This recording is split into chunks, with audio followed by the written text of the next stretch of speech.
Those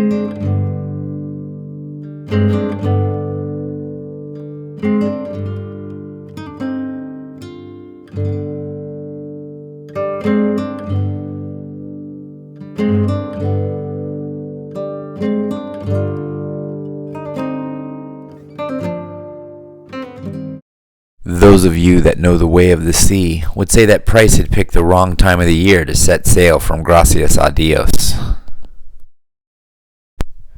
They were lucky indeed to have made it to the island of Old Providence without mishap, because November is the last month of the Caribbean storm season. Now, without harbor to avoid bad weather, the Raven's crew kept the weather eye on the horizon. Had the winds been favorable, in November they would have sailed for the windward channel between Cuba and Hispaniola, but wind and threatening clouds pushed the Raven south and west towards the Mosquito Coast. True, Raven was rigged for sailing closer to the wind than most ships, but Roberts was not about to risk storms with this untested crew.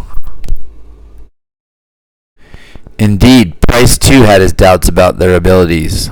Judging by the number of times they stood by the rail with seasickness, landlubbers the lot of them, not used to putting their hands to lines or clapping two ends of a rope together.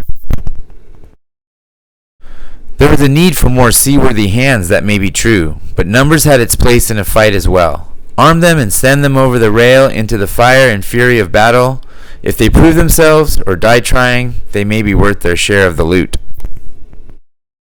The Raven took shelter in a cove along the Mosquito Coast to ride out the last month of storms.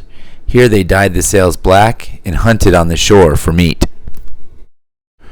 One lad taken on at Old Providence proved his worth as a marksman. He dropped a wild boar with a single shot to the head with his flintlock.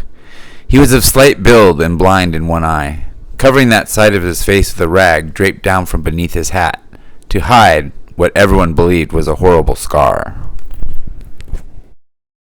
He was of no doubt from some well-to-do family. His leather knee-high boots and riding cloak he kept draped over his slight form, even on the hottest days, testified to this. He had small hands, dainty and as soft as a baby's behind. To cure that, Roberts had him learning to work the lines.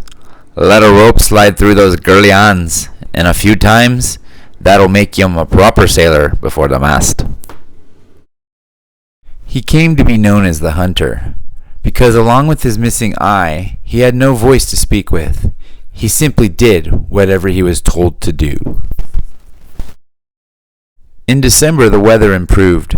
The Raven sailed east along the coast, seizing 3 fishing boats and adding the sailors to the crew, and marooning the captains on small islands near the shipping lanes. On December 26th, the day after Christmas, the Raven overtook a bark that was riding low in the water. It was clear that she was overloaded and was preparing to make for a fight. It ended before it could really even begin, with a single shot from the Hunter's flintlock. The lad fired his shot and took the captain's hat right off his head. It so unnerved him that he struck his colors and surrendered. From the bark, the pirates took 150 gold doubloons from a chest meant to pay the crew and the expenses for the voyage. The bark proved to be a smuggler's ship bound for the Dutch port of Curacao and captained by El Tuerto. As a sign of respect for the notorious El Tuerto, Price let him keep half his cargo and gave him a keg of rum for his trouble. El Tuerto proved useful for another reason. He provided information about shipping schedules along the coast. This would prove useful in the coming weeks. It was January 1686 when Juan Carlos set sail in the Delovina. Bad weather and repairs had slowed down his pursuit of the pirates, but he was not without information of their activities.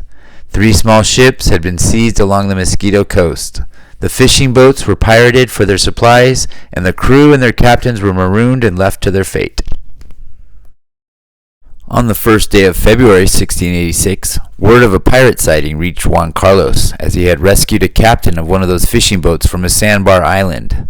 The scouts reported that the pirates had landed in Old Providence and had raided a plantation and kidnapped the farmer's daughter, Georgina. They also reported that Colonel Long, the garrison commander, had taken 2 prisoners, and they were currently holding them to be shipped to Port Royal for trial. When asked if the English were looking for the farmer's daughter, the scouts reported that the pirates claimed that the family had all escaped into the jungle before the plantation was looted. As the pirates failed to take anything from the farm besides 2 casks of rum, Colonel Long decided not to pursue the issue any further. "Make a sail ready for Providencia. We shall take these rogues off El Colonel Long's hands, and we shall make them hang." Juan Carlos reached into his flag locker and took out the cross of St. George. "Set us fire to this rag, and put it out to sea. Perhaps these English will be more inclined to help us hunt down these rogues if we persuade them that one of their own ships was lost." Thank you.